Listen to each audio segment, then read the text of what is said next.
Чули се дали да започнеш шофьорските курсове, защото те е страх от това да караш кола. Може би това видео ще ти помогне.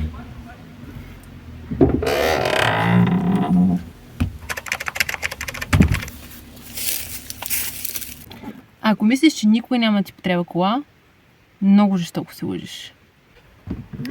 Ако си мислиш, че винаги ще има човек, който ще може да те кара там, където искаш да отидеш, пак грешиш. Може да е само един път. Може да искаш да отидеш някъде, където е супер далече и всичките други превози, които можеш да отидат там, са ти супер неудобни или въобще няма превози. И точно тогава ще ти трябва кола. Точно в този момент няма и кой те закара, защото всички са заети или ходят на работа. Точно тогава отново ще ти трябва кола. Ако те е страх от това, че не знаеш дали ще се научиш да караш правилно и дали няма да направиш някоя глупост, знай, че с времето абсолютно всичко се научава, свиква се и във всяка една ситуация ще знаеш как да действаш подобаващо. Но пък ако си имал страх от това, че те са те блъснали като малък, това видео е за тебе, защото ще споделя моята история. Може би бях на 10-12 години, когато ни удариха. Самия удар не беше толкова голям за самата кола, но за мен като дете беше огромен. Нашата кола може би беше най-малко ударена от цялата върволица, която беше се ударила. Но за малко дете да види по колоната какво се случва с абсолютно всички коли, беше много травмиращо. Имаше една лека кола, която вече не прилича на кола. Тя прилича на това кенче.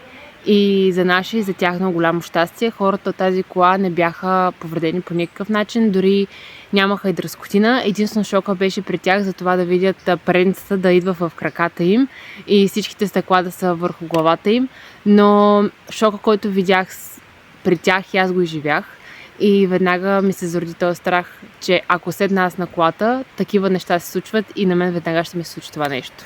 Винаги, когато съм сядала в кола, някой да ме вози, при мен нещата не са били толкова спокойни. Винаги при мен е било стрес, защото съм си мислила, че нещо ще се случи или с нашата кола, или с колите около нас.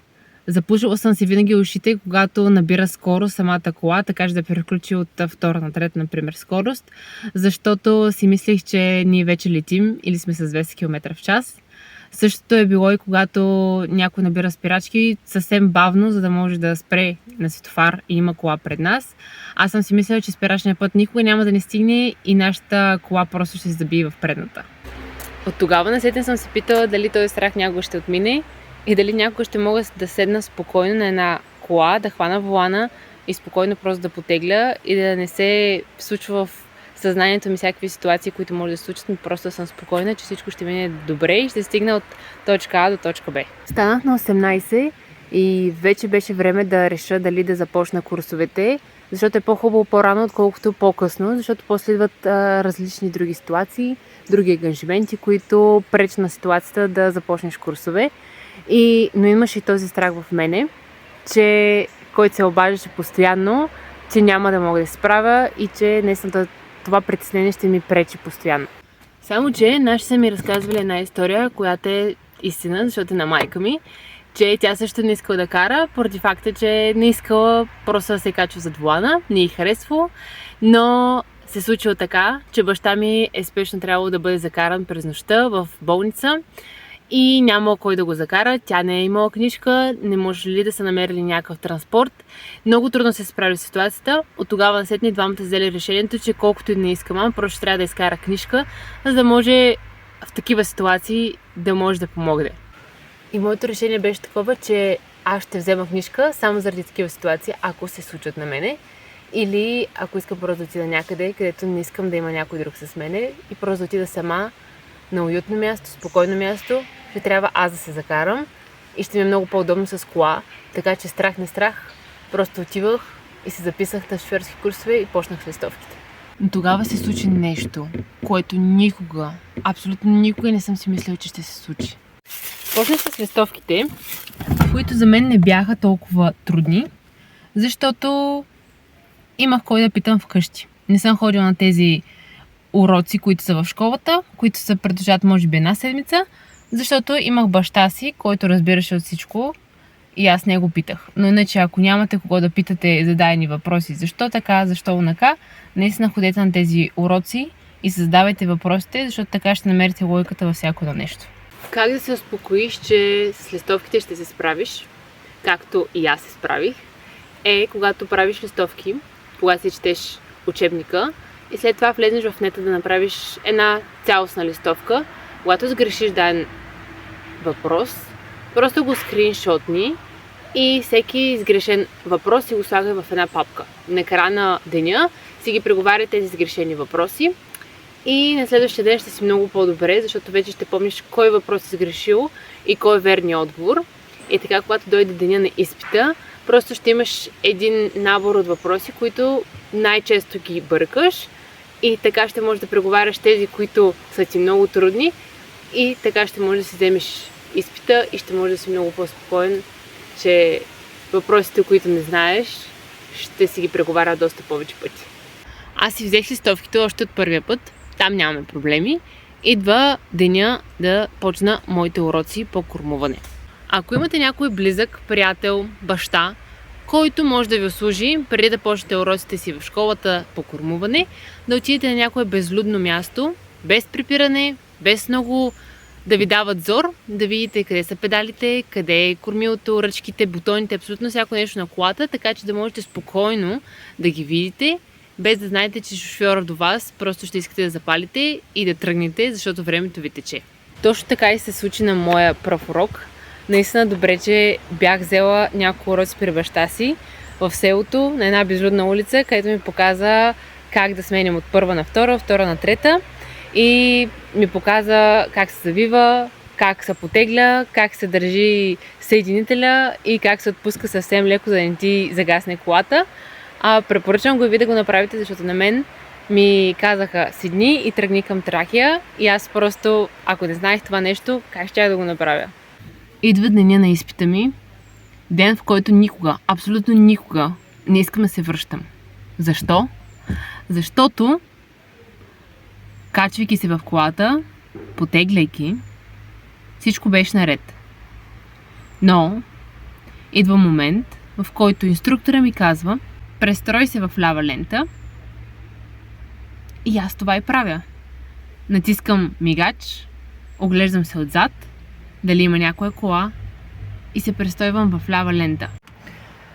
Да, обаче аз не виждам стопа преди самото кръстовище, в което аз влизам и продължавам да се престроявам в лява лента в кръстовището и тогава усещам просто едни спирачки, които се набиват, които не съм ги набила аз и усещам, че съм скъсана в този момент. Точно в този момент, точно в този момент просто исках да изпадна в една дупка, в една яма, да не се показвам никъде, да не съм в тази ситуация, просто да избягам.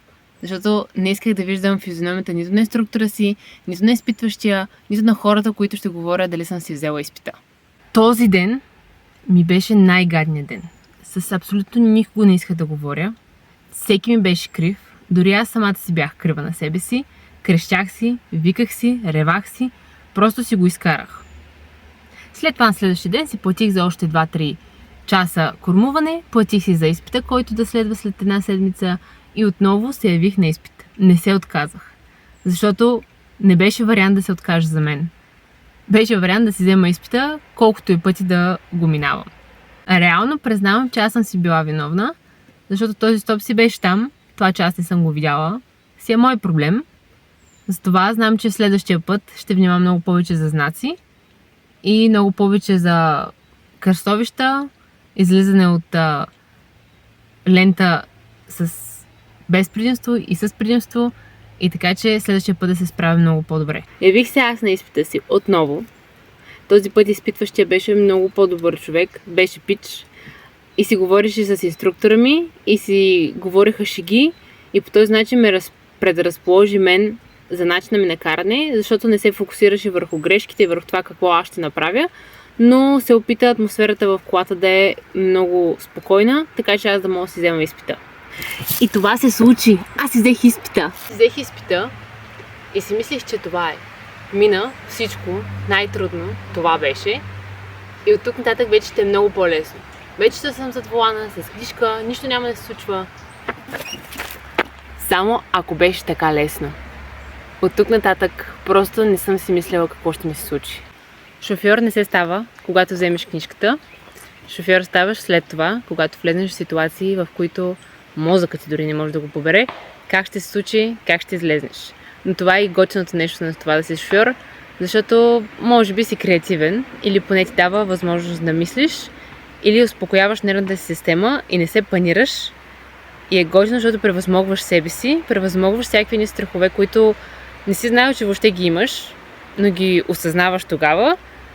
И в момента, защото трябва да мислиш и да действаш и да се измъкнеш, наистина ги преодоляваш и после в края на деня осъзнаваш, че ти ставаш на едно по-горно ниво за себе си, като човек, защото е много готино да научаваш нещо повече за себе си и да преодоляваш нещо повече за себе си с твоите действия. Това може би беше и момента, в който аз разбрах, че се влюбих в това да карам кола. Страха ми просто се преобърна в любов към карането и в ситуациите, в които изпадам, но не се панирам, напротив, мозъкът ми започва да действа, за да мога да излезна от ситуацията.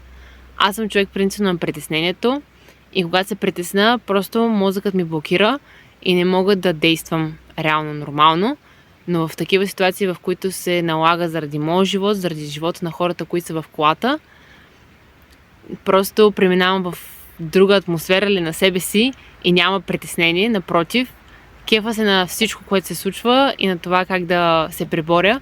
Със сигурност не съм изпадал в ситуации много коварни и лоши, но не ми се случва, но в тези, които съм изпадал в момента, се радвам, че мога да се справя, защото съм изпадал в ситуации да съм първа кола на светофар, да ми загася колата, да ми бибиткат, да ме нарича с някакви неща, да не мога да си паркирам колата правилно, да ме чакат 30 минути някакви хора и всякакви други неща, но превъзмогваш себе си и това е и възможност да не се отказваш, а напротив да действаш, да даваш, да буташ, докато се усъвършенстваш, най-вече в това да паркираш колата между две коли. На опита ми до момента да карам кола все още на ръчка, не съм се качвала на автоматик, нито на електрически, нито на по-улеснени коли, но това да се научиш нещо по-сложно и с времето да се качиш нещо по-лесно е много по-добре за самата психика на човека, защото елиминираш дадени действия, вместо да ги създаваш точно в момента и да получаваш още стрес. Все още колите с ръчка са на пазар и скоро време няма да изчезнат, така че да сме само на автоматик и да ни е много лесно. И затова моето мнение е по-добре да се научиш на ръчка, да си знаеш как се мърда, как се сменят скорости, пък след това, ако искаш си купи автоматик и да ти е по-лесно самото каране. Защо? Защото един ден може да се случи така, че твоята кола да е в ремонт, да трябва да се качиш на някоя, която е с ръчка и тогава, ако си сам, просто страх, стрес и паника ще те овладее в секундата, за това, че не знаеш как да я действаш, мърдаш. След 3 годишен опит, просто съм щастлива, че можех да взема това решение, защото никога, абсолютно никой нямаше да усети това щастие да съм зад волана и да съм аз тази, която решава кога ще завие, кога ще спре, какво ще се случи. И може би нямаше да усетя това спокойствие и самостоятелност, сама да си запаля колата, да отида до магазина да си напазарувам или да отида някъде, където искам, самичка. И не съжалявам за решението си, защото и страха го преодолях сама. И ако имаш тази възможност да си вземеш шофьорска книжка, отивай и не се колебай. Дори да имаш страх и той да продължава още страха ти, това да имаш шофьорска книжка никога няма да ти е безполезно и да седи в къщата просто да прашасва.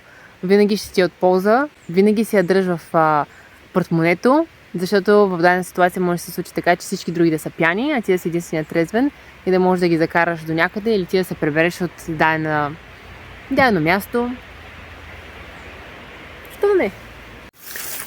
На мен беше толкова приятно да споделя моята си история и да се надявам, че съм помогнал някой бъдещ шофьор, който се е чудил дали да си вземе книжка, въобще дали да кара шофьорските курсове, дали ще му потрябва и на каква кола да започне. И ако ви е харесало видеото, харесайте го, не забравяйте да се абонирате, защото по този начин усещам и разбирам вашата подкрепа за това, което правя. А ако някой близък ваш е в същата ситуация и вие го познавате, пратете му видеото, така че да може да го успокои или поне да му даде една друга гледна точка, в която може да размишлява и в това дали да си вземе книжка. И ще се видим много скоро и се радвам, че гледахте това видео до края. До скиф и ще се чуем и ще се видим отново. Айде, чао!